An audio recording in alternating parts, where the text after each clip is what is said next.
Muito bem, pessoal. Estamos aqui de volta para mais um episódio do Irmãos Caverna Podcast, o seu podcast favorito de todas as segundas-feiras,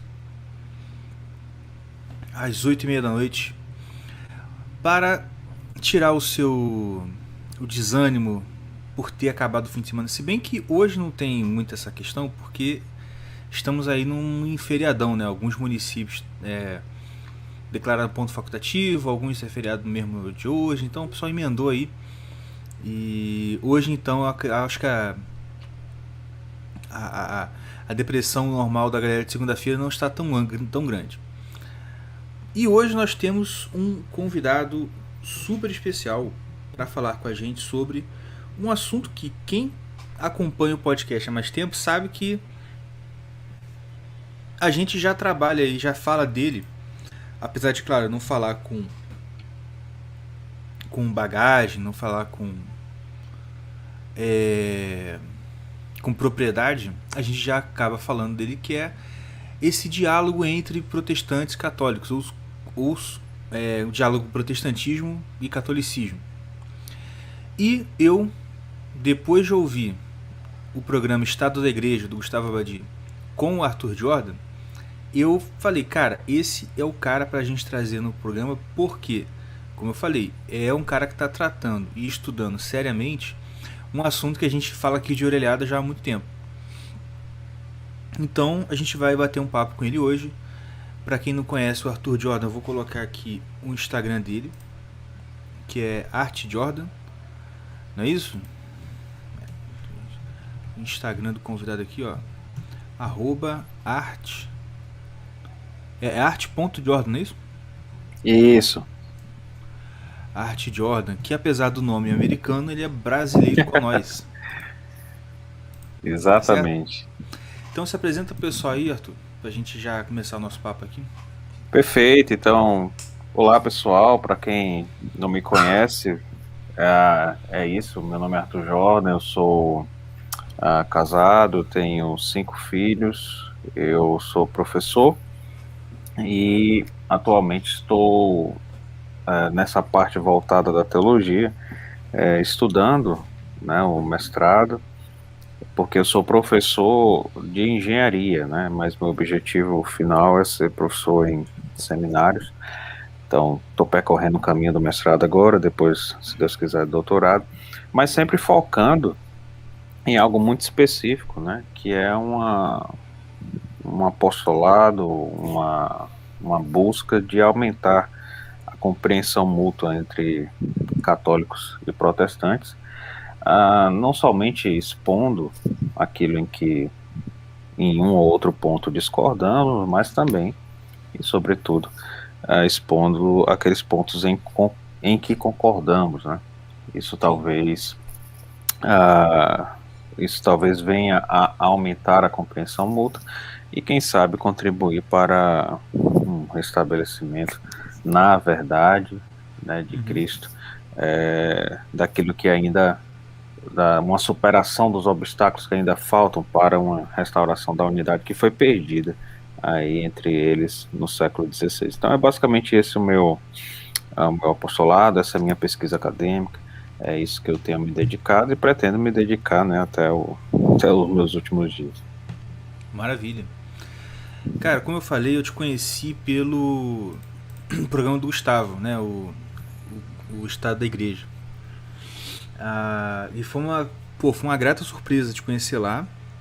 A gente já trouxe o Gustavo aqui uma vez, a gente inclusive tem que marcar com ele aí de novo. Se bem que agora com a chegada eu esqueci o nome da menina dele que vai vir agora, mas com a chegada do bebê novo lá, talvez seja mais complicado para ele participar aqui com a gente. Mas é sempre um convidado, um cara que a gente gosta muito dele. E, pô, eu quase falei com ele, cara, tenho vontade de pegar todo mundo que ele chamou lá e chamar aqui também, porque ele realmente está trazendo convidados muito legais, muito bacanas lá, muito interessantes. E, pô, com você de verdade, foi uma muito grata surpresa pelo que eu ouvi e depois de conhecer o seu podcast e tudo mais. Perfeito. Não, ele realmente, o Gustavo, ele é um grande amigo e eu conheci algo como que sem querer, digamos assim. Eu tenho um amigo que chama Rude Assunção, ele é professor de teologia, mas ele é focado, ele é bastante conhecido pela pesquisa dele a respeito da teologia de Bento XVI. Aham. E aí, certo dia, estávamos comendo uma bela, acho que era uma pizza, alguma coisa assim. E aí ele, olha, você deveria conhecer o Gustavo Abadi, né? Por quê? Quem é? E aí ele falou, não, ele é um anglicano que se converteu e ele tem, assim, um contato, né, muito grande, ele faz esse diálogo bastante interessante entre católicos e protestantes, acho que você vai se interessar. E aí eu mandei uma mensagem para o Gustavo, me apresentando, conversei um pouco com ele, e desde então surgiu uma amizade muito profunda. Ele assim, ele é muito, ele tem esse interesse, né, de realmente fazer algo sério, né, uma Uhum. exposição correta, Sim. de ambas as partes, etc., que a gente acaba não vendo isso com muita frequência, né, o que a gente vê, principalmente do lado católico, é que com o advento das redes sociais, acabou se gerando um certo ar de triunfalismo da parte dos católicos. Em que Verdade. sentido, né? No sentido de que, por muito tempo, sobretudo após a década de 70, muitos católicos eles ficavam como que acuados, né? O Brasil, ali na segunda metade do século XX, ainda era majoritariamente católico, não sei agora a porcentagem, mas é uma porcentagem bastante considerável.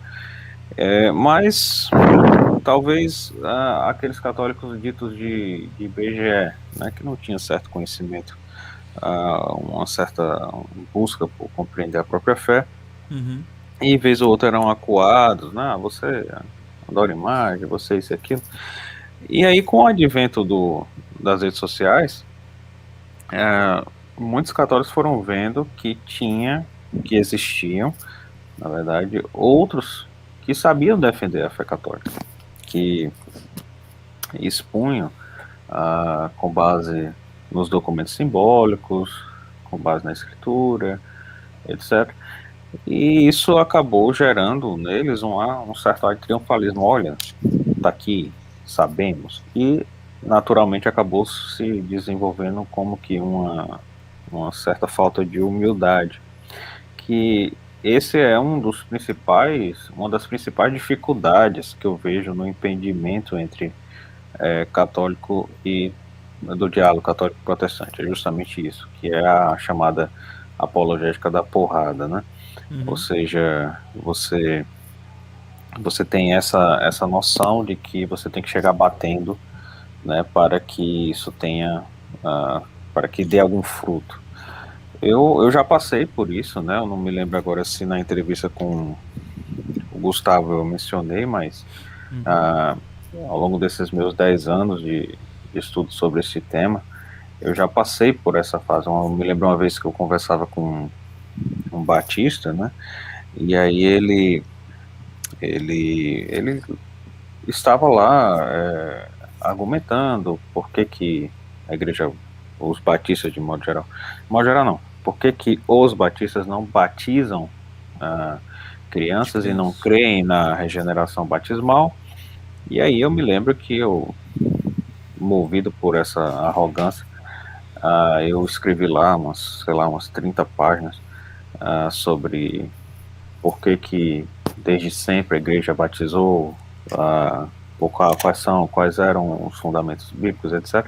Mas um texto cheio de ironias, de jargões, de palavras dizendo que isso e aquilo dele, resultado não teve fruto nenhum, né? Então, essa falta de humildade, a questão de, assim, você colocar em prática, tudo bem, você coloca em prática o que 1 Pedro 3,15 diz, né? Você tem que dar a razão da sua fé, mas colocando em prática também aquela segunda parte, com mansidão, né, com caridade, em outros termos.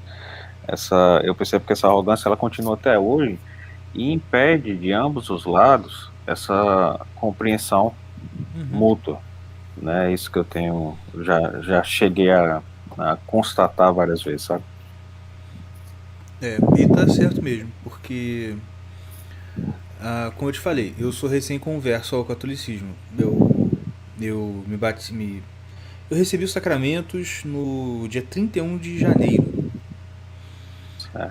E assim, antes, eu vou te dizer assim, a gente não teve um background de ataque a católico, né? Eu não lembro disso, né? Os meus irmãos estão aqui, eles sabem que assim, a gente nunca foi, eu pelo menos não lembro, sabe? Tipo assim, da gente ter alguma igreja que a gente frequentava, ou uma galera que se dedicasse a essa apologética da porrada do lado protestante, sabe?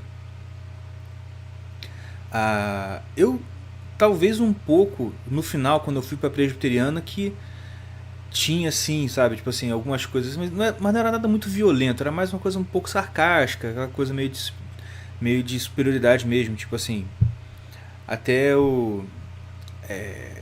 algumas coisas do tipo assim, o cara via um problema que fosse do tipo, sei lá, tipo, o brasileiro é muito ligado a coisa de que ele tá, ao que ele tá vendo e não ele precisa ver a coisa para ele se concentrar, uma coisa assim, aí, isso aí é a herança católica do brasileiro.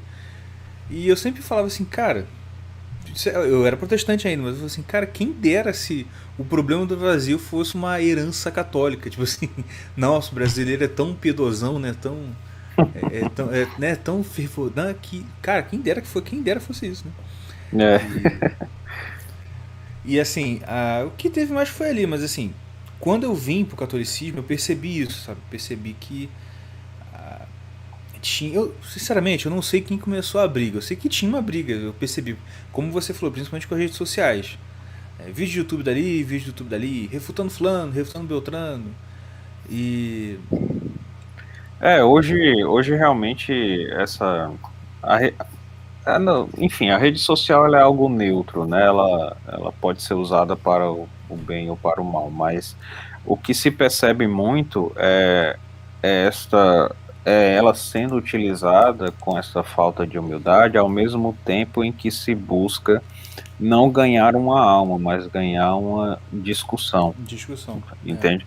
Então, assim, você não tem uma visão de longo prazo, você foca em querer ali sair bem na foto, ganhar uma discussão e assim, as pessoas considerarem você o cara sábio, o cara, enfim, Exatamente. que sabe teologia, etc. E não É o se busca famoso. ganhar uma alma, que simplesmente querer ajudar, né? É o famoso lacrar, né? Tipo assim, o problema da rede social é que esse impulso de dar lacrada, de dar mitada, é muito grande, porque, querendo ou não, assim, o que movimenta a rede social é isso. Se você posta uma parada mesmo, tipo assim, como é que eu vou dizer? Não, assim, não agressiva, né? Que não seja, sei lá, carregada de ironia, carregada de provocação, não gera engajamento. Porque eu vejo isso no meu Twitter. Tipo, igual você também, assim, eu também no início, assim como me converti, eu tava sempre falando assim, vamos pensar aqui o solo escritura. Faz sentido? Não faz? Eu sou sarcástico. Então é muito difícil eu escrever um texto num assunto assim sem botar uma ironia, sem botar um sarcasmozinho aqui ou ali. E então, e eu assim, cara, quando eu botava, era 2 dias de interação com aquele tweet ali. Aí eu falava assim, cara, não quero isso, cara. Bobeira. E parei. E ou não colocava, ou colocava uma coisa mais amena. Morria, tipo assim, se não tinha mais interação. Era uma parada realmente que morria total. Por quê? Porque a rede social estimula isso, né? E além disso, a questão da rede social é porque ela é muito, digamos assim, ela é muito transitória, entende? Então, você coloca uma resposta, por exemplo, no meu caso, né? Eu faço uma outra postagem durante a semana e tento deixar aberto aberta a caixinha, né, para pessoas fazerem perguntas, etc. Certo. Então, a pessoa ela pergunta uma coisa e você escreve, no 2 dias depois aparece outra Uhum. perguntando a mesma coisa. Ou você posta algo e aí pouquíssimo tempo depois aquilo cai completamente no esquecimento. Então, é algo que não tem uma substância duradoura, entende? Uhum. Sim. Então, isso acaba criando também aliás, acaba se favorecendo, né, essa mentalidade imediatista de querer informação ali na hora, mas que se perde e não constitui algo que perdura, né? Apesar do meu trabalho pequeno, singelo ali no Instagram, o meu objetivo, na verdade, de fato, é contribuir no futuro com Uhum. livros, né? Então, por Sim, sim. exemplo, eu pretendo publicar, né, um comentário integral, né, Pô, da, bacana. de, de todas as confissões, pelo menos todas não, né, mas assim, de boa Das parte principais, né? das principais confissões protestantes. Então, pretendo comentar todo o livro de Concórdia, pretendo comentar todo o padrão de Westminster, as confissões batistas, principalmente, se bem que a confissão batista reformada, ela talvez eu junte ali junto com o pessoal com a confissão de Westminster, mas enfim, é dar um Uhum. comentário geral, isso aí perdurar, porque a rede social, além de toda essa realidade da falta de umidade, etc., ela é algo muito transitório, é algo que não vai. É difícil a gente pensar que isso vai gerar um fruto duradouro em termos um pouco maiores, né? Em termos, claro que ela pode gerar no sentido assim, ela tocou aquele É. post, aquela palavra, ela tocou ali na alma daquela pessoa e despertou ela. Isso aí é claro que pode acontecer. Uhum. Mas em termos dessa produção que a gente coloca, isso acaba caindo no esquecimento justamente por causa dessa ideia, dessa motivação de briga, de birra que a gente vê muitas vezes, sabe? Exato. O máximo que pode acontecer numa coisa perdurar de rede social é, sei lá, né? O cara, como você falou, você daqui a um tempo escreve um livro, escreve livro. Escreve um, escreve outro. Ah, vira um autor famoso, papapá. Aí alguém lá na frente, assim, pô, vou pegar todas as postagens dele de história, papai fazer um compilado, né? Fazer. O que antigamente você tinha livro de frases, de citações, fazer uma coisa parecida com isso. Talvez Mas. isso. Mas assim, isso aí se acontecer, né? Porque. Isso. E dificulta um pouco, ainda mais no momento que a gente está vivendo, porque, por exemplo, eu de vez em quando tô apagando um tweet antigo meu, porque do jeito que as coisas estão, sei lá. Alguém pega um Não tweet é. seu de 3 4 anos atrás, aí aparece a Polícia Federal na sua casa, entendeu? Não, mas isso, olha, essa questão, além de ser verdade, obviamente, também tem essa realidade de que a gente vai amadurecendo com o tempo. Como eu falei, ah, há uns 10 anos eu estava justamente nessa questão da chamada apologética da porrada, né? Então, eu tive que corrigir muito do trabalho que eu fiz, eu tive que corrigir muito do texto que eu escrevi, muito do meu pensamento. Isso foi motivado, não foi nem, eu não diria que foi utilizando aqueles passos do Hugo de São Vito, né, para o estudo, né? Tem a leitura, meditação, Aham. contemplação. Não foi nem tanto por uma meditação profunda enfim, dos documentos simbólicos. Não, não, foi simplesmente meditando outra coisa, foi meditando justamente a história da igreja, né, os livros de história da igreja, porque toda vez que chegava no século XVI, aquilo como que me comovia profundamente, né, o pensamento imediato era por que se deu deste modo, poderia ter se dado de outro modo completamente diferente. E a dor da divisão, ela brotou ali em mim e garanto que não foi por nenhum sentimentalismo, foi algo natural. Veio o pensamento, eu meditei no pensamento, por que isso se deu, né? Uhum. E a dor da divisão, ela gerou ali. Porque a Igreja Católica, ela, obviamente, ela reconhece o batismo ah, de muitas igrejas protestantes, na verdade, praticamente de todas, né?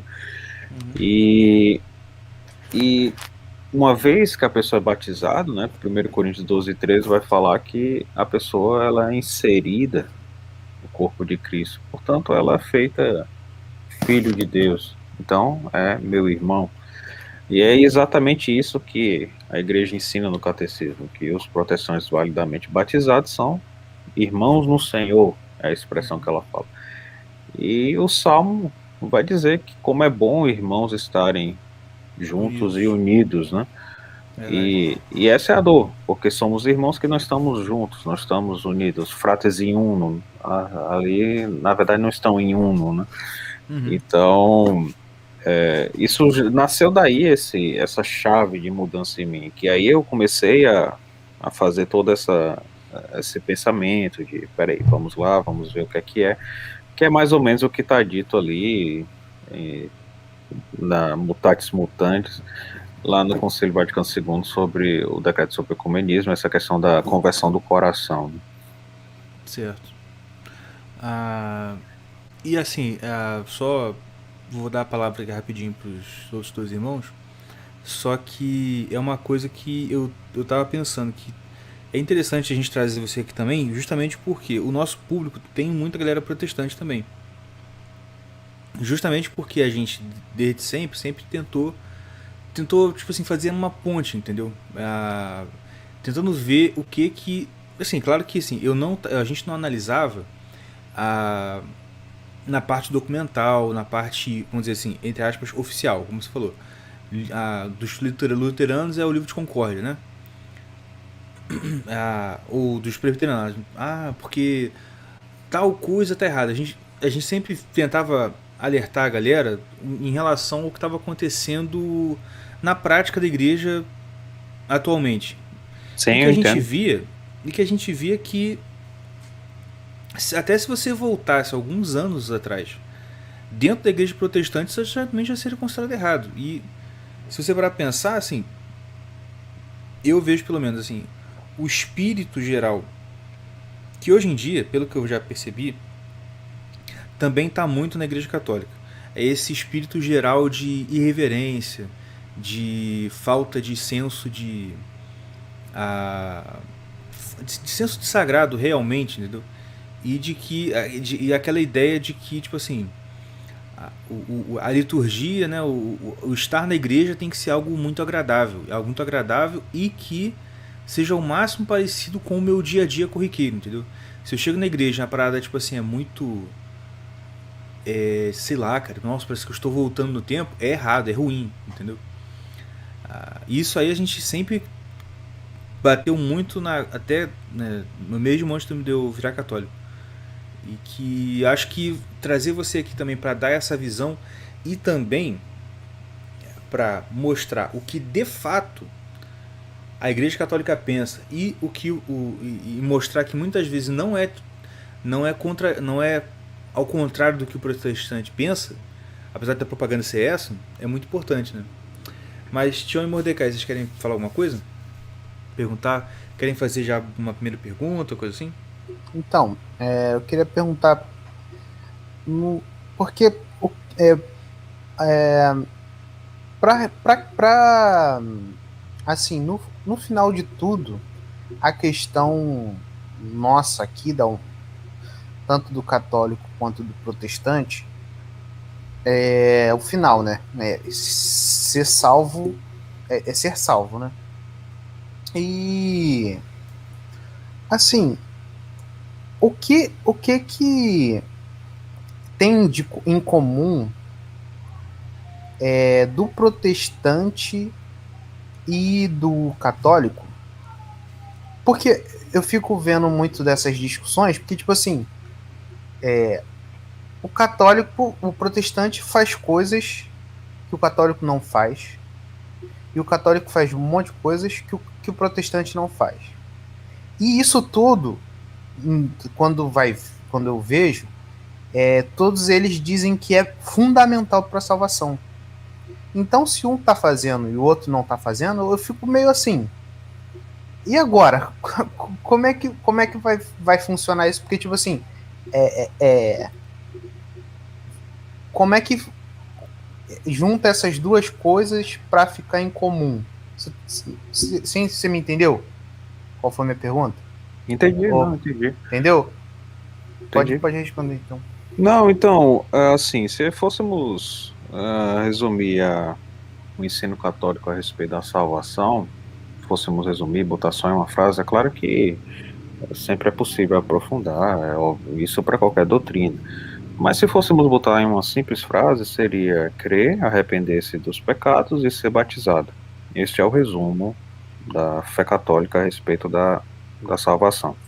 É claro que se porventura alguém, do ponto de vista católico, porventura alguém cometa um pecado que leva à morte, lá como fala em 1 João 5,16, 17, seria crer, arrepender-se dos pecados, ser batizado, e caso ele cometa esse tipo de pecado que leva à morte, que criativamente a Igreja Católica chamou de pecado mortal,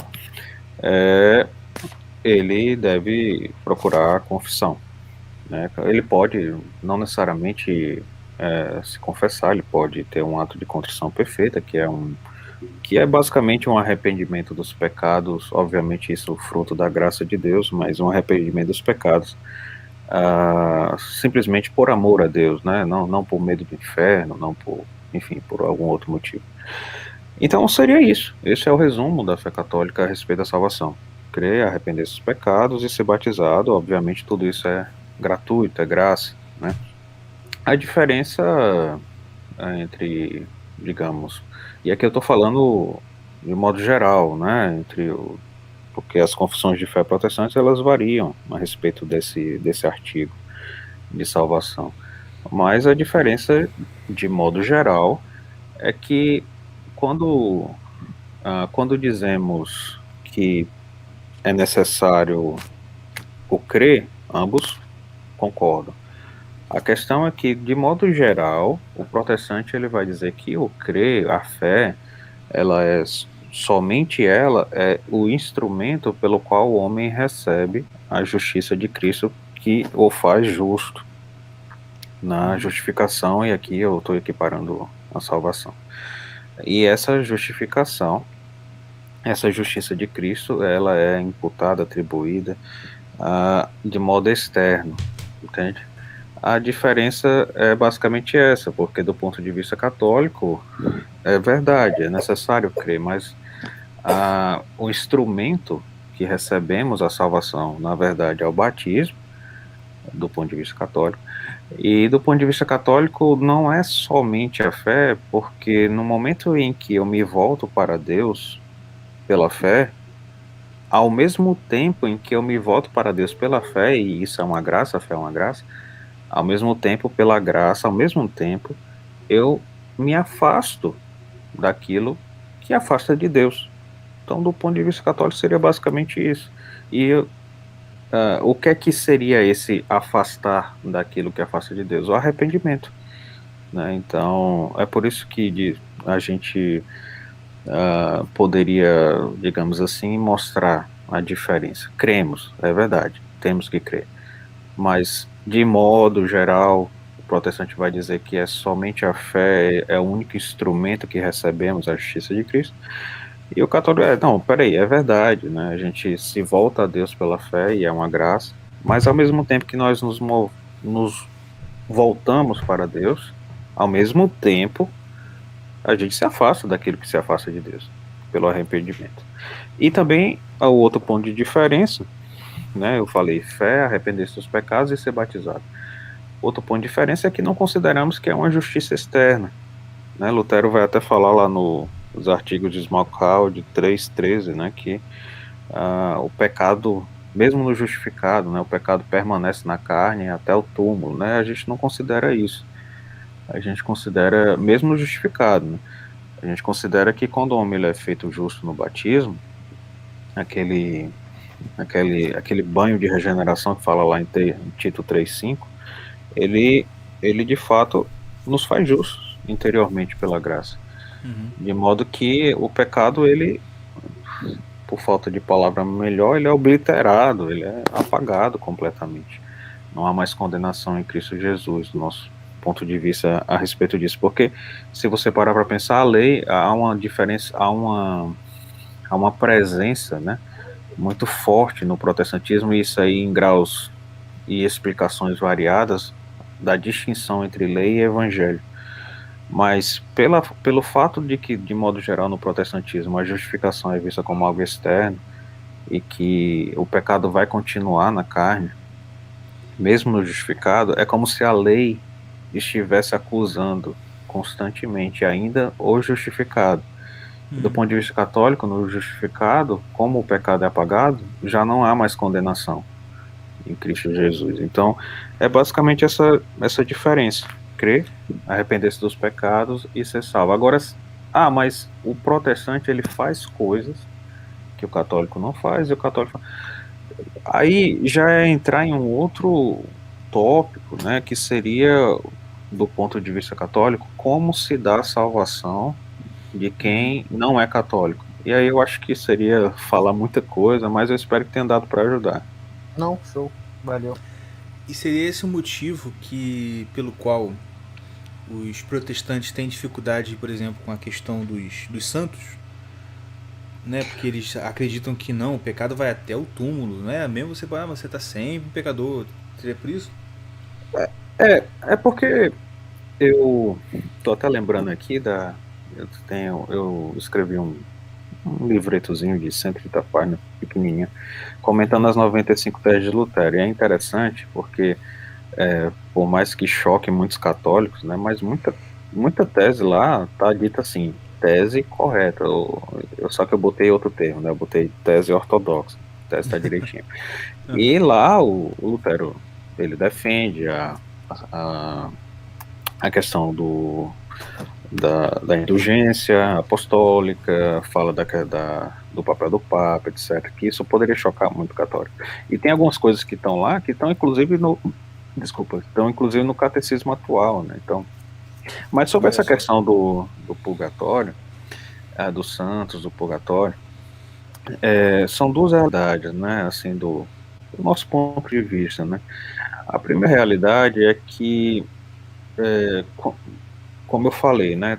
Como a justificação do ponto de vista protestante, ela envolve essa, digamos assim, o homem ele é de fato justo. Quando o homem é justificado, de modo geral, no protestantismo, no ensino protestante, ele é de fato justo. Mas ele permanece com esse pecado que vai até o túmulo, etc. Então, quando ele morre, a gente sabe lá pelo Evangelho, né, nas bem-aventuranças, que somente os puros de coração verão a Deus, né? Então, de modo geral, o que é que a gente vê então? Que o homem ele é justo, mas o pecado permanece interiormente até o túmulo, e aí quando ele morre, ele está no céu, ele está puro. Então, do ponto de vista católico, não é assim de repente, ele morreu, de repente agora ele está puro. Sim. E agora está no céu, não, né? A gente tem essa outra explicação, né, a respeito do purgatório, para dizer, bem, não é assim, né? Mas na verdade eu estava falando dos santos, assim, de santos aqui ainda vivos, entendeu? Tipo assim, se você parar, você vai falar para um país, eu não sei se você já percebeu, por exemplo, você pega alguns pastores que comentam sobre algum texto de Santo Agostinho, de Santo Ambrósio, eles sempre falam só Ambrósio, eles falam Agostinho. Eles têm realmente, parece que tem uma dificuldade de falar o Santo Ambrósio, Santo Agostinho. Porque eu acho que, não só na questão do santo no céu, mas ele acha que eu sinto uma dificuldade muito grande de admitir que alguém vivo possa alcançar a santidade, entendeu? Por isso que eu falei que talvez seja por causa dessa crença de que não, mesmo ele justo, ele continua com o pecado dele até morrer, então não pode ser santo, né? Não, sem dúvida, tem essa realidade, né, e também, talvez, e aí é claro que vai variar de pastor para pastor, mas talvez tenha essa noção de que, de algum modo, isso vai prejudicar né, o respeito devido a Cristo, etc. Isso, exatamente. Mas, assim, do nosso ponto de vista, né, isso não é bem o caso, até porque quando a igreja diz que alguém é santo, e é claro que todo mundo no céu é santo, né, eu estou dizendo assim, Sim. daqueles canonizados, digamos. Ou até mesmo uma pessoa aqui, né, que obviamente não foi canonizada, obviamente não morreu, mas que você vê que você pode olhar para ela e ver Cristo na vida dela. Então, essas pessoas, a igreja só está dizendo, veja, aquela pessoa ela pode dizer como o apóstolo disse lá em Gálatas 2:20, né, já não é ela que vive, é Cristo que vive nela. Então, é mais nesse sentido. É claro que essa noção da justificação, ela pode sim contribuir com esse tipo de comportamento, né. Tá certo. Mas a questão do purgatório também eu sinto que é uma dificuldade muito grande pro protestante. Porque assim, pelo menos com quem eu já conversei sobre, eu acho que é porque eles entendem o purgatório como um terceiro destino final pro homem, né? Como se eles têm dificuldade de entender que quem está no purgatório está salvo, entendeu? Eu acho que isso também foi contribuído muito por Calvino, esse tipo de pensamento, mas é isso, né? O purgatório, essa salvação, a pessoa que está lá, ela já está salva pela graça de Cristo, né? Mas é justamente o que eu estava dizendo há pouco, né? Essa purificação, ela não é de repente, a pessoa morreu, pronto, está. Não, e é claro que não são todos que vão para o purgatório. O purgatório é mais ou menos aquele que, a analogia que se dá, né, é aquele que São Paulo lá fala em 1 Coríntios 3:10-15, se a memória não me falha, de que a pessoa, se a A obra obra de cada um será graciosa, provada. né, for pura, ela será, enfim, mas caso seja de um material de menos qualidade, vai ser salvo, mas como que através do fogo. Esse fogo é justamente o fogo da purgação, o fogo do amor de Cristo, né?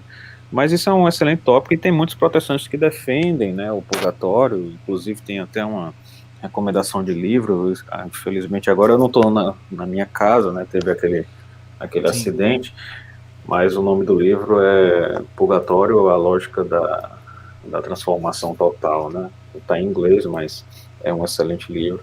E aí você vê como o próprio purgatório ele encaixa bem com a noção protestante, né, de várias outras doutrinas, né? Porque a gente tem que lembrar, isso aí como católicos e protestantes concordam, que quando a gente vai interpretar a escritura, a gente tem que estar atento à unidade dela, né? Que passagem, a interpretação de determinadas passagens favorecem, contribuem, né, para a Sim. interpretação de outras passagens, né? Então o purgatório ele entra muito bem e tem muito protestante que já está começando a ver isso, já está escrevendo um livro sobre isso. Seria um ótimo tema para um outro podcast, sem dúvida. Com certeza. Esse cara que escreveu esse livro sobre purgatório, ele é anglicano? Olha, se a memória não me falha, ele é anglicano. Eu preciso só confirmar, mas se a memória não me falha, é. Eu Porque acho que já acho que talvez inspirado já lá no C.S. Lewis, né? é isso que eu ia falar. Porque você sabe se alguma outra denominação ou alguém de outra denominação já tipo assim, aceita o purgatório de boa? Olha, é muito individual, sabe? É aquela coisa assim, enquanto é que nem a questão da virgindade perpétua de Nossa Senhora. Você vê isso no livro de Concórdia Luterano, mas nas outras confissões protestantes você não vê. E aí você vai e vê pastores, teólogos protestantes individuais que sustentam ou não, entende? Então realmente isso vai variar, eu não teria como citar aqui com detalhes, entende? Não, entendi. É pessoal mesmo, né? Tipo, o cara ele adota uma posição de que ele Isso, aceita, né? Entendi. exatamente. Só tô botando aqui o Pix do Arthur. Por quê, né? Já abrindo um parênteses aqui nos assuntos tema do podcast, o Arthur passou por um problemaço, né? Um problemaço e um grande livramento, pelo que eu entendi da história. Sem dúvida, sem dúvida. Recentemente, né? Conta pra gente, assim, Conta pra gente o que aconteceu. Então, eu, no último dia 21 de agosto, né, meia-noite e 18 do dia 21 de agosto, o ventilador da minha filha mais velha, né, eu tenho 5 filhos, a mais velha, o ventilador dela pegou fogo, né, e aí ela acordou, mas o fogo ainda era aquela coisa pequena, né, tava começando a pegar fogo. E aí ela acordou e foi me chamar. O meu quarto, ele ficava, né, por enquanto eu tô num apartamento provisório, ele fica no segundo andar, e ela foi me chamar. Quando eu desci, o fogo já tinha se espalhado pelo quarto, né? Então rapidamente o fogo se espalhou completamente pelo quarto, destruiu tudo, e a fumaça inundou a casa inteira. Caramba. E aí, completamente, a casa ficou completamente negra pela fumaça, só dava para ver um pouco o chão, porque a fumaça ela sobe, né? Mas era Sim. tanta fumaça que praticamente só dava para ver o chão. E aí o que é que foi feito? Eu consegui tirar minha esposa, filho e a filha mais velha em primeiro lugar, e coloquei para a parte de trás da casa, né? Só que os outros 2 filhos são menorzinhos, bebezinhos, assim, praticamente 4, 3 anos, estavam no quarto do lado, o quarto que estava com incêndio muito grande. Então, o quarto deles foi o primeiro a ficar completamente inundado de fumaça, que não dava nem para ver o chão. E aí eu tive que entrar no incêndio, voltar e entrar no incêndio para tentar salvá-los. Quando eu entrei, praticamente os 2 já estavam mortos.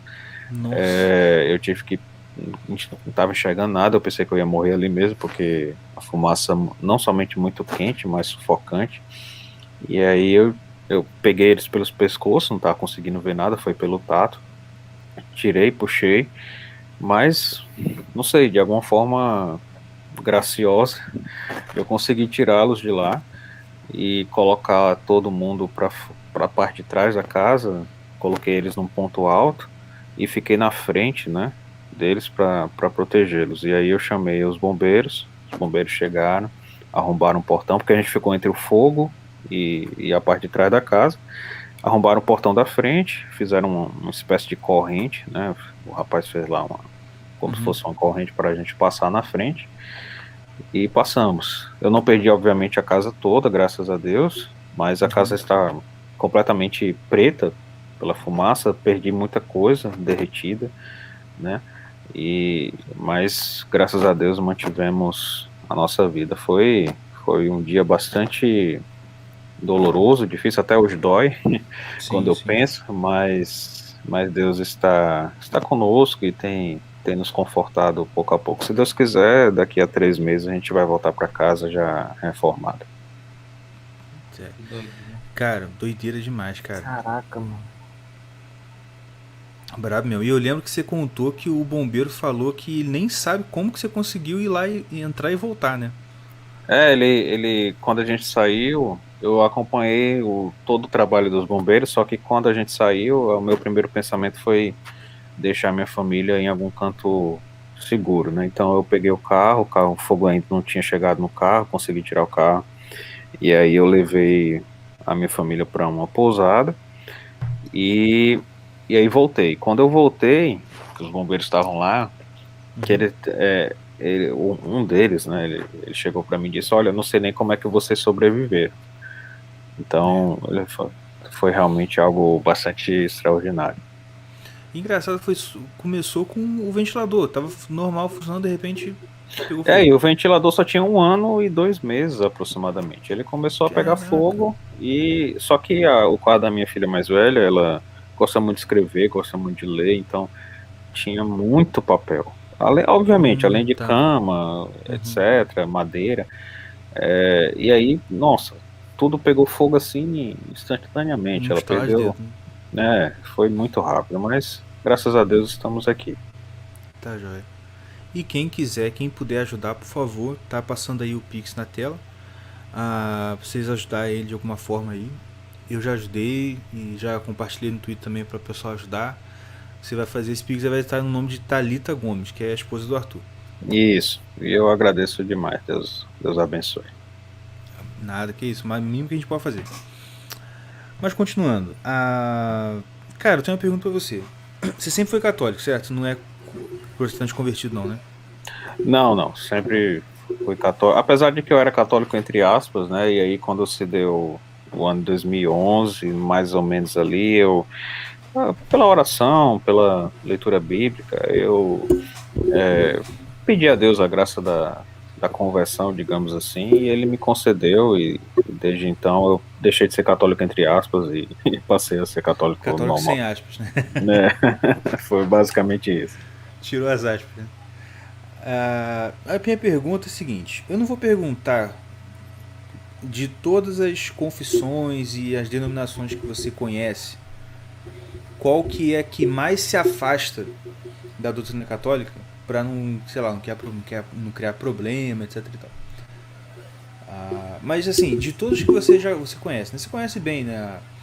A Batista, a Presbiteriana, a Assembleia de Deus, pelo menos as principais, né? Que hoje em dia com o neopentecostalismo tem milhares e milhares de novas denominações, mas a gente sabe que a essência está ali nas confissões principais. Dessas, qual que você acha que é a mais próxima doutrinalmente qual que tem mais pontos em comum com a doutrina católica? Olha, eu acho que na verdade, eu estou em dúvida entre duas, porque tem muitos pontos que concordam com a doutrina católica, e só que eu ainda não cheguei a sentar e dizer, bem, esse aqui tem mais pontos do que aquela, né? Mas as duas que mais se aproximam é a Confissão Arminiana de 1621. Ela tem muitos pontos em comum com a fé católica, e o luteranismo, né? O luteranismo ele tem muitos pontos também em comum com a fé católica. É tanto que uma vez eu não sei se eu estava conversando com um pastor da Assembleia, um grande amigo meu, e eu acho que foi com ele, que eu não me recordo agora, mas eu disse algo como se a partir do século XVI, né, o movimento que tivesse perdurado tivesse sido somente o luteranismo, talvez a reconciliação já tivesse acontecido há mais tempo, né? Se você se recordar lá, os diálogos entre católicos e protestantes no século XVI, eles começaram justamente com os luteranos, né? O mais famoso lá entre o Melanchthon, como que o sucessor de Lutero, e o John Eck, né? Que debateu com Lutero lá em 1519, em Leipzig. Então, esse diálogo de Ratisbona foi o mais famoso. E havia sim como é que eu posso dizer? Havia sim uma intenção, um pensamento de união dos luteranos, né? Você vê lá na Confissão de Augsburgo, o Melanchthon dizendo que eles não discordam em nada ali da Igreja de Roma, e isso está na Confissão de Augsburgo, né? O primeiro documento simbólico da Reforma, o primeiro documento simbólico do luteranismo, isso está lá. Então, e de fato a doutrina ela é muito, em muitos pontos elas concordam. É claro que em outros tantos também não, mas em muitos pontos concordam, né? A defesa de Lutero a respeito da presença real ficou marcada na história diante de Zwingli, né? Então o Hoc est in corpus meum, que ele escreveu lá na mesa, isso ficou marcado, né? Ao mesmo tempo, a doutrina arminiana, sobretudo essa exposta no primeiro documento da Arminiana, que é a Confissão de 1621, você também vê muitos pontos de concordância com o catolicismo, né? Você vê a questão principalmente a questão da graça, que o homem ele pode resistir à graça, e por mais que Deus ele conceda a graça, se o homem coloca uma barreira nessa graça, ela não vai gerar aquele efeito devido. Então, você vê muitos pontos, e aí isso me faz chegar a pensar, então, realmente que são essas duas, por causa que, por mais que, por exemplo, o anglicanismo, ele tem aspectos práticos muito semelhantes, você vê que a doutrina pelo menos aquela conforme exposta nos 39 artigos de religião, ela realmente não está tão próxima quanto a doutrina que está na Confissão de Augsburgo, a luterana, né? É tanto que, na verdade, os 39 artigos de religião, eles foram fundados, não fundados, mas inspirados na Confissão de Augsburgo, né? O próprio Calvino, ele assinou a Confissão de Augsburgo, etc. O Calvino mesmo se considerava um discípulo de Lutero, mas como ele falava, um discípulo crítico de Lutero. Aham. Então seriam basicamente essas duas. A questão hoje que eu acho que poderia facilitar o diálogo entre católicos e protestantes é porque é muito difícil você ver um conhecimento próprio do que um e o outro crê, entende? Então, o católico muitas vezes ele fica chocado quando ele vê uma imagem dentro de um templo luterano, ou quando ele vê um presbiteriano batizando criança, ele fica chocado. E o protestante, enfim, se choca com muitas coisas também. É. Ah, você está sacrificando Cristo de novo na missa. Ah, vocês, sei lá, é tanta coisa já falar. Ah, adicionaram 7 livros, não sei o que, na Bíblia, papapá. Então, e o conhecimento da fé do outro facilitaria muito, e talvez apostolados como o meu não seriam necessários, né? Porque da mesma forma que um católico ele fica dá sono quando chega um protestante dizendo, ah, você está sacrificando Cristo na missa de novo, papapá, todo dia. Também o protestante, ele também fica incomodado quando o católico diz, ah, você, vamos supor que ele seja reformado, né? Ah, você ensina que a predestinação é dupla e simétrica. Ou vamos supor que ele é luterano. Ah, você crê que a expiação de Cristo está limitada só aos eleitos. E tudo isso não é verdade, né? Você é aquilo que São Paulo fala, né? Lá em Colossenses 4c, né? Nossas palavras têm que ser temperadas com sal. Então a gente tem que saber falar cada um como convém, né? E se cada um fizesse esse conhecimento do que o outro crê, facilitaria muito. A gente teria um entendimento correto de ambas as posições e aí um esforço mútuo pela verdade, entende? Certo. Com certeza. Então, assim, talvez pelo que você falou aí o luteranismo eu não conheço muito, né? Não conheço quase nada, na verdade. Mas essa briga, né, de calvinismo e arminianismo, né? Eu já tenho um pouco mais de conhecimento porque, como eu falei, antes de virar católico eu estava na presbiteriana, então isso é muito comum lá. Então eu não sei se eu já tinha essa impressão há um tempo, e talvez você possa dizer se é realmente uma impressão correta ou não, mas eu vejo que assim, é muito, não sei se você já ouviu isso, mas é muito comum quando a gente fala, né, tipo, eu virei católico, você era o quê? Eu era presbiteriano. Aí o pessoal, não, porque a presbiteriana é a antessala do catolicismo, né? Como se porque geralmente quem muda e vira presbiteriano geralmente vai virar católico daqui a um tempo. Eu acho que a impressão de semelhança entre o presbiterianismo e o catolicismo apareça para as pessoas por conta de que, sei lá, de que é uma coisa mais tradicional. Geralmente a igreja presbiteriana é um pouco mais tradicional que as outras. E o pessoal associa tradicionalismo do católico com o tradicionalismo presbiteriano. Mas desde que eu comecei a estudar a fé católica, eu comecei a perceber que apesar dessa semelhança litúrgica, entre aspas, né, porque, enfim,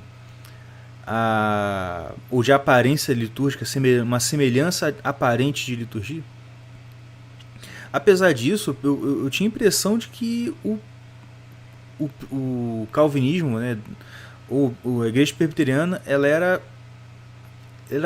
mais fundamentalmente diferente do católico do que as outras, entendeu? Do que, como você me falou, do que um arminiano, por exemplo. Até porque o calvinista ele vai bater muito na tecla de predestinação, e dando a entender aquela suficiência da fé, mesmo sem nada, né? O famoso uma vez salvo, salvo para sempre, né? O presbiterianismo, ah, falando em outros termos, né, os seus documentos simbólicos, principalmente o Sínodo de Dort, eles tem sim, é claro, tem pontos que nós concordamos, né? Por exemplo, sobre essa questão da predestinação, a respeito especificamente de que, por exemplo, a eleição ela é imutável, e que os eleitos, eles, obviamente, eles serão salvos, senão nem seriam eleitos, né? É claro que concordamos, a igreja permite que, eu digo muitos católicos por quê? Porque ela permite dois tipos de ensino, né? Ela permite explicitamente, é claro que tem outros, mas explicitamente ela permite o ensino tomista e o ensino molinista, o ensino tomista de que é a predestinação incondicional, e o ensino molinista que é condicionado. Eu não gosto muito desses termos de condicional e incondicionado, porque dá a entender que a condicionada dá a entender como que algo é originado do homem, quando não é, na verdade é tudo graça. Mas enfim, ela permite, então tem muitos católicos, muitos mesmo, que sustentam a eleição incondicional, etc. Mas, enfim, discordamos de outros tantos, né? Essa questão, por exemplo, o Sínodo de Dort vai ensinar a respeito da perseverança dos santos, de que o justificado, enfim, o crente, o regenerado, ele pode até cometer um pecado grave, mas ele nunca vai decair da graça, né? Sim. Então, isso nós discordamos, né? Discordamos profundamente, consideramos que não é assim. Então, enfim, tem outra, a questão da graça ser irresistível, etc. Eu gravei já Então, eu gravei já alguns vídeos sobre isso, explicando, etc. Então, o presbiterianismo, ele tem sim alguns pontos de concordância, mas de modo geral, ele realmente ele está um pouco mais longe de nós do que o arminianismo, o luteranismo, até mesmo na sua própria organização eclesial, né? O anglicanismo, por exemplo, ele está mais perto na questão do sistema hierárquico, digamos assim. Então, realmente ele está um pouco mais longe. O que a gente nota, que eu noto, né, na verdade, realmente tem muito. Nossa, e esse ano foi o ano campeão até o momento de pessoas que eu estou vendo, né, acompanhando outras presbiterianas, né, que estão estudando querendo conhecer mais, etc. Nesse exato momento mesmo tem um presbiteriano mandando mensagem para mim direto no WhatsApp, perguntando sobre isso e sobre aquilo e tá. Então, assim, esse ano, diferente de 2020, esse ano realmente eu percebi um número maior de pessoas oriundas do presbiterianismo querendo conhecer mais a fé católica. É tu, Tiago, que tá mandando mensagem para ele? Não.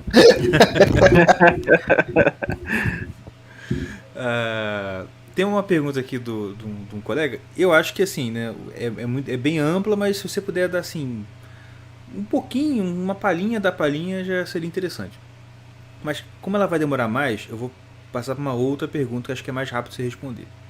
Tá. Primeiro comentário, né, que ele falou que sua voz é igual ao do Augusto Nicodemos. Olha só.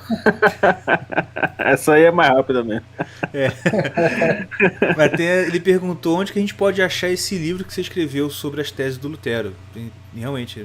Pronto, não, então, esse livro é o Diego, né? Tudo bem, Diego? Então, esse livro, ele, na verdade, está até aqui aberto aqui na minha frente.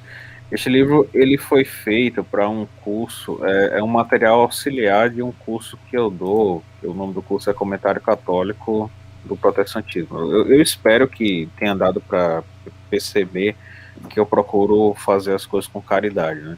E tranquilidade, assim, tratando como um irmão mesmo. Então, e é mais ou menos isso, né? Eu faço um comentário das confissões de fé protestantes, só que eu tive eu tive a intenção também de comentar as 95 teses, porque é um documento que, digamos assim, é famoso, né? E abre parêntese, nem é 95 teses, na verdade, né? Não sei de onde tiraram esse número, Ué, mas, não é 90, já as versões mais antigas que a gente tem estão divididas em grupos de 25, né? Então aham, eu não sei por que é 95, mas de todo modo, então esse é um material auxiliar. Eu dou as aulas e aí dou um material auxiliar. Esse material auxiliar é justamente é desse esse módulo, livreto. é Uhum. esse livreto para esse módulo, né? Mas aí o E que é que eu vou o. fazer? Eu vou Hum, tentar disponibilizar para todo mundo. E aí quando entendi. eu conseguir, aí eu te aviso aqui no para você Hum, e aí você pode divulgar. beleza. E esse curso que você está dando é lá nos Cooperadores da Verdade, não é isso? Isso. Tem uma página chamada Cooperadores, você bota os Cooperadores, e aí eles são, digamos assim, é o pessoal que hospeda, que faz todo o acompanhamento, eu só faço gravar a aula e enviar, entende? Então Tá joia. é isso com eles. Mas assim que eu conseguir disponibilizar para todo mundo, aí eu aviso para você divulgar. Maravilha. Ah, eu vou com uma outra pergunta também que eu acho que vai ser um pouco mais rápido de você responder. Max Santiago pergunta: você poderia dissertar um pouco sobre a teologia do Caio Fábio? Max, assim, obrigado pela pergunta, mas eu confesso que eu nunca tive muito interesse ainda de estudar a teologia do Caio Fábio. A questão é porque é o seguinte, como eu falei, eu estou ainda trilhando esse meu caminho até ser professor de seminário. E para isso eu preciso seguir algumas etapas, infelizmente ou felizmente, que é a formação acadêmica. Então, toda a minha concentração neste exato momento está na minha pesquisa da pós-graduação. Então, logo eu tenha mais tempo livre, eu poderei me concentrar um pouco mais em outras coisas, inclusive nisso que é um dos temas que eu quero estudar mais, justamente porque eu sei que o Caio Fábio é uma pessoa muito famosa, né? E assim, eu já vi muitas pessoas falando bem, muitas pessoas falando mal do que ele escreve. Então, eu não sei ainda, eu não sei o que pensar, só quando eu puder estudar mais. Ó, vou te dar uma dica aqui. Para entender o protestantismo atual, é conhecer o que o Caio Fábio ensina. Talvez não necessariamente toda a bibliografia dele, etc e tal, mas eu sempre comento isso lá em casa. O Caio, ele na década de 80, ele era como se fosse o Papa protestante do Brasil. Assim, o que ele falasse era dogma e acabou. Entendeu? Ninguém falava para cima nem para baixo daquilo. Entendi. Porque ele tinha uma projeção muito grande, porque lá em Manaus o pai dele era amigo do dono da Rede Globo de lá, tinha uma série de coisas assim, então eu sei porque eu acompanhei muito ele, né? Inclusive na minha trajetória até chegar à igreja presbiteriana, eu fiquei muito tempo com o Caio. Eu li quase todo o site dele, eu ia nas reuniões do grupo dele lá, né? E tudo mais. E o que acontece? Ah, ele falava, tipo assim, ele tinha um programa na Rede Globo no sábado de manhã. Acho que era Pense Comigo, um negócio assim. E, enfim, ele era um cara de muita projeção. E ele conseguiu realmente angariar e fazer um movimento de uma junção dos evangélicos no Brasil. Ele tinha uma associação que é a EVB, Associação Evangélica do Brasil, uma coisa assim, evangélica brasileira, coisa assim. E aí, né, aconteceu outros problemas, né, e tal, ele acabou saindo do ministério e ficou um tempo sumido e agora voltou nesse movimento dele Caminho da Graça. Só que mesmo se você volta lá na época que ele era pastor ainda, você via que ele já tinha muito do discurso que ele tem hoje. Apesar de naquela época o discurso ser um pouco mais, como falo, mais comportado, né? Depois que ele saiu, ele, tipo assim, né, foi pro extremo do negócio. Só que eu sempre digo, cara, o que a gente vê de decadência dentro do movimento evangélico protestante do Brasil hoje é só a culminação, ou melhor dizendo, é um resultado da influência do Caio na mente de muita gente. Até a gente estava comentando com os meus pais, né? Eu falei isso com meus pais. Não, que isso? Eu nunca liguei pro Caio Fábio, não sei o quê. Quem ligava... Tu lembra disso, Tião? Aham. Quem ligava pro Caio Fábio era o fulano de tal. Quem era o fulano de tal? Ah, era meu líder de jovens. Eu falei, pronto. Você ouvia o seu líder de jovens. O seu líder de jovens ouvia o cara. Eu falei assim, pronto, ele prova do que eu tô falando. Entendeu? Não, isso é tão verdade que, na verdade, assim, eu tô dizendo essa questão da influência, porque o Lutero, ele estudou na Universidade de Erfurt, mas ele não estudou com o Gabriel Biel, que era um filósofo nominalista. Mas os professores de Lutero estudaram com o Gabriel Biel na Universidade de Erfurt. Então ele acabou sendo influenciado pelo nominalismo, não por conta de ter estudado com Gabriel Biel, mas por conta de ter estudado com os professores dele, que estudaram Sim. com o Gabriel Biel. Então essa questão da influência através de um terceiro, isso realmente é verdade. Com certeza. E eu acho até que quando a influência é para um terceiro, ela fica mais forte, porque você não está vendo a origem do negócio. Talvez se você visse a origem, você, caramba, você se assustasse. Né? Mas como vem de um terceiro, de um cara que você gosta muito, etc e tal, você compra aquilo e nem se pergunta por quê. É verdade, é verdade. Então, mas fica então esse meu comentário de que tão logo eu possa, eu pretendo me dedicar. Inclusive eu sei que aquele livro Confissões de um Pastor, né? Ele é muito recomendado justamente para entender a questão da realidade brasileira, evangélica, etc. Então eu pretendo ler tudo isso, mas tão logo sobre um pouco mais de tempo. Tá certo. Você tem mais alguma pergunta aí, Tião? Senão eu passo pro do Diego aqui de novo. Cara, eu tenho, mas assim, eu não tô tentando...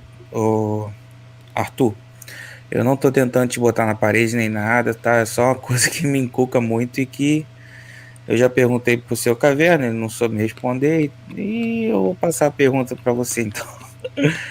Se eu souber, eu ajudo. Assim, aqui no Brasil, pelo menos, eu vejo que a relação da Igreja Católica e a macumba é uma coisa meio estranha, é uma coisa que me encuca um pouco, que sempre me encucou, na verdade. E ninguém, assim, pelo menos as pessoas que eu perguntei não sabem me responder, na real, qual é a relação entre eles, porque o que a gente sempre ouviu e viu de experiência de gente que estava na Igreja Católica e que recebeu o santo na macumba, assim, entenda o que eu tô querendo dizer, entendeu? O linguajar que a gente conhece. Sempre me deixou meio assim com a Igreja Católica também, por causa desse monte de experiência de gente que estava na Igreja Católica e recebeu o passe na macumba, porque era assim que era. Que falava, né? Não, eu entendo. Não, tranquilo, não se preocupe que eu não pode perguntar e o que eu souber eu tento ajudar.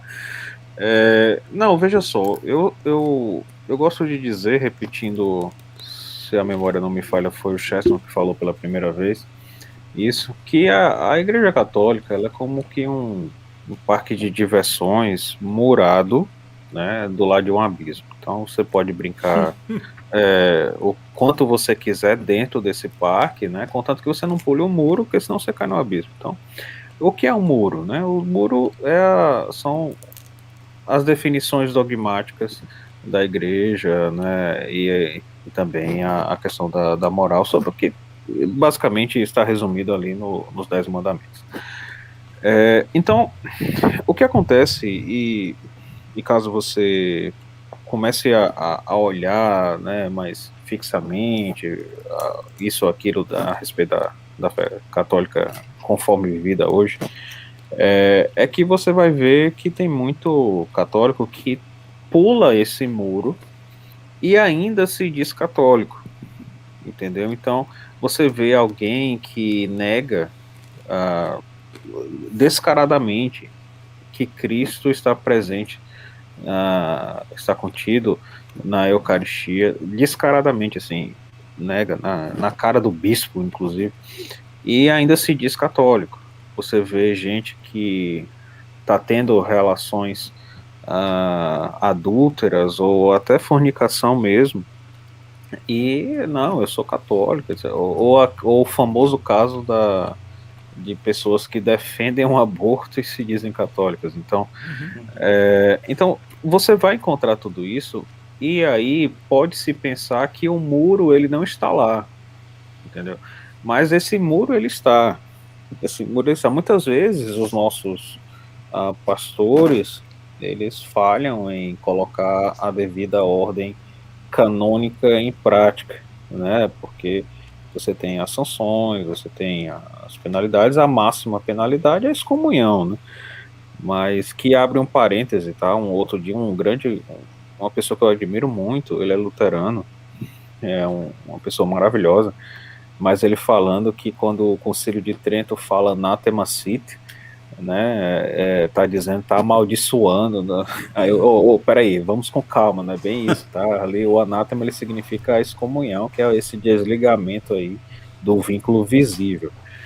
Mas, então, a pena máxima é a excomunhão. E muitas vezes a gente vê pastores, nossos bispos, que não sei porquê, mas enfim, quem sou eu, não sou Deus, para saber o que eles pensam, mas não colocam em prática, não coloca ordem na casa, mas o muro ele está lá, e por mais que um ou outro pastor, um bispo não coloque a ordem na casa, ainda assim não deixará de ser pecado grave, né? Ou não deixará de atentar contra os 10 mandamentos, né? Principalmente esses 3 primeiros. Então, essas pessoas que se envolvem com esse tipo de coisa ainda se dizem católicas, ou pessoas que se envolvem com coisas que a Igreja Católica já condenou, por exemplo, a Igreja Católica já condenou, por exemplo, a maçonaria, né? Então, essas pessoas que ainda se dizem católicas, apesar de terem essa ou aquela atitude, elas só estão se enganando,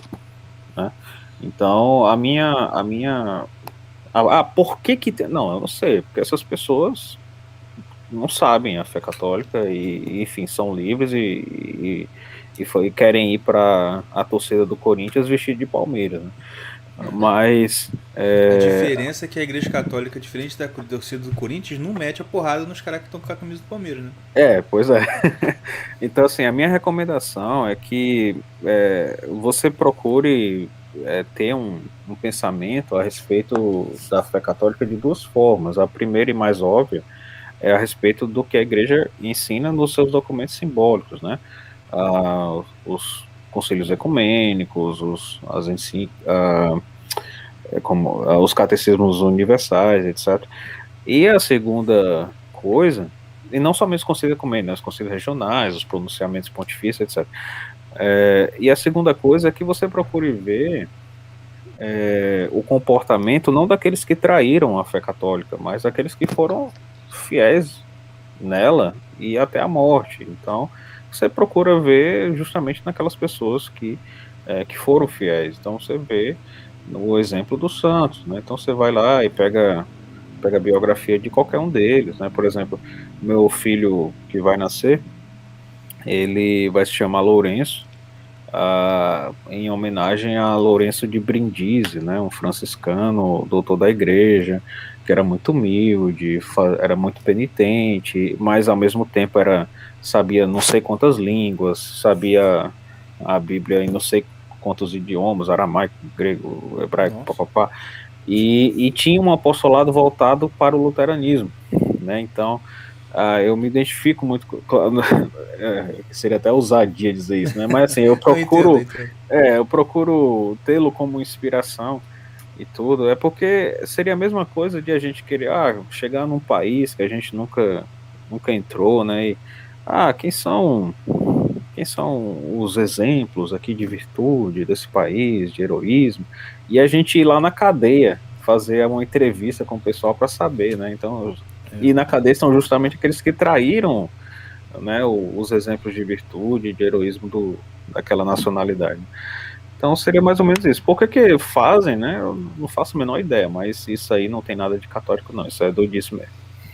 Entendi. Esse que é o problema, porque recebe o nome de católico, é aquela coisa, né? Tem roupa de católico, fala que é católico, né? O problema é esse, e é a confusão danada mesmo. E a imagem que pega pra quem tá de fora é essa, assim, aí ó, católico é esse aí, ó, que... Então, assim, meu pai mesmo fala, tipo assim, não, católico que usa, esse pessoal que usa camisa de São Jorge, ou qualquer coisa referente a São Jorge, é o cara, é o bicho lá da macumba, não é o... São Jorge é um bicho da macumba, é um nome que deram pra um cara lá da macumba, sei lá o nome desse. Tem esse termo, por falta de termo melhor, né, essa questão desse, entre aspas, esse roubo, né, do Santos Católico, mas basta ver, procurar saber a história do São Jorge de fato, o católico que viveu lá, se eu não me engano agora no século IV, não me recordo agora, que deu sua vida por Cristo, etc.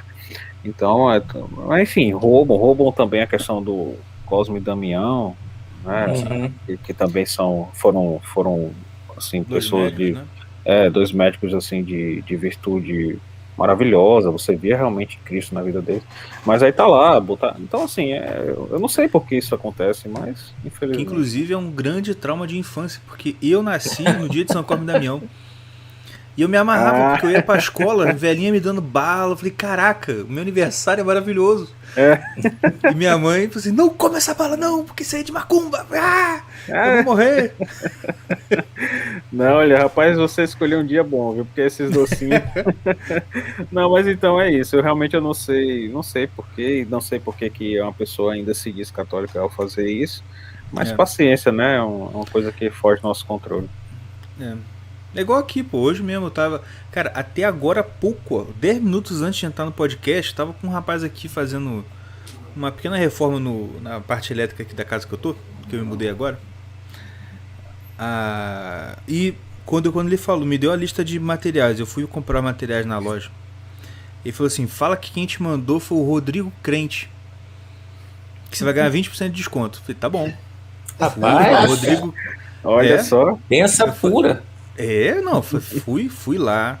Ó, quem mandou foi o Rodrigo Crente. O cara me deu desconto. Falei, ótimo. Aí, né, conversando com o cara, tá, aí viu as crianças aqui, você tem 3 filhos? Não, o quarto tá vindo aí já. Eu tenho 16. E que isso? Eita! 16? Assim, Que isso, meu filho? Aí eu olhei. Ele não, tá. Estudo de parada ali, é claro. O Brasil inteiro tem. Pronto, o Rodrigo Crente aí. Que isso, filho? Tem televisão não, sujeito? Não tem até demais, meu filho. É um em cada país, em cada estado, cada cidade. Mas enfim, só fazer essa pergunta, assim, como eu te falei, a pergunta é um pouco ampla. Eu sei que não dá pra tratar disso, ainda mais que a gente já tá aqui já há um tempo. Mas, rapidamente, muito superficialmente, né? A diferença lá é luteranismo, calvinismo e arminianismo. Bem, Diego, eu não quero dar uma resposta superficial. O que é que eu poderia, até pelo horário, né? Mas o que é que eu poderia te sugerir, caso você não se importe? Eu tenho um canal no YouTube, que é o meu nome, né? E lá eu faço esse tipo de comparação, e também no meu Instagram, que foi colocado aqui embaixo, né? Então, lá você vai encontrar posts justamente comparando uma coisa com a outra, inclusive com o anglicanismo, né, com o pentecostalismo, etc. Então, lá eu faço esse tipo de comparação, né? Eu faço, pego a Tulip, né, calvinista, e dou o ponto arminiano, e o que é que o católico pensa sobre isso? Ou eu pego a doutrina da questão da presença real e explico o que é que o luteranismo ensina, o que é que o catolicismo ensina, o que é que o calvinismo ensina, etc. E é um assunto muito interessante. Inclusive, o último podcast que eu gravei, pro meu podcast, no caso, foi justamente sobre isso. A diferença a respeito do ensino da Eucaristia em cada uma dessas confissões, né? E explicando como é que o luterano explica, né? Ele fala que Jesus está realmente presente, mas a partir da união sacramental, que é essa união entre o pão e o corpo de Cristo, mas não é uma presença local, etc. Como é que isso se dá no catolicismo? E aí eu dou a definição lá, né, da questão da extensão extrínseca e intrínseca. Cristo, o corpo, a extensão extrínseca ocupar de fato um local, um espaço definido, é só no céu. O corpo de Cristo está no céu. Mas a extensão intrínseca, que é a que a gente encontra no sacramento da Eucaristia, é a que está presente, não é a extensão extrínseca, enfim. Então eu faço todo esse tipo de comparação, tanto no meu YouTube quanto na minha página do Instagram. Então, se você não se importar de dar uma olhada lá, e aí eu acho que seria muito interessante. Maravilha. Alguém tem mais uma pergunta? Eu não tenho mais, não. Perfeito. Vou cuidar então aqui da minha família. Mas Isso aí. eu gostei demais do convite, pessoal. Eu agradeço também a paciência. Peço perdão qualquer coisa, eu falo demais. Mas eu tenho certeza que eu estarei aqui toda vez que me convidarem. Vai ser um grande prazer. Pô, show de bola. A gente pode tentar combinar os próximos encontros que se a gente puder fazer, alguns pontos sim específicos, né? Diferenças ou melhor, predestinação na visão papapá. A gente fala sobre, né? Talvez seja uma parada maneira. Não, perfeito. Inclusive, o último podcast que eu gravei pro Cooperadores, que no caso... pro Cooperadores, que no caso ali eu fui o convidado, né? Foram 2 podcasts justamente comparando a predestinação calvinista, arminiana e católica. Então fica também o convite. Mas aqui vai ser melhor, com certeza. Sem dúvida. Mas, pessoal, muito obrigado pelo convite. Deus abençoe. Espero poder contribuir futuramente. Cara, muito obrigado. E obrigado a todos também que estão aqui ouvindo até agora. A gente vai deixar aqui, vai liberar o Arthur para ele cuidar da família, que a família é grande, a gente sabe como é que é. Então, Arthur, um abraço para você, para toda a família, para as crianças, para a Thalita e para todo mundo que está ouvindo até agora. Um abraço e a gente se vê na semana que vem. Valeu? Um abraço e tchau. Valeu.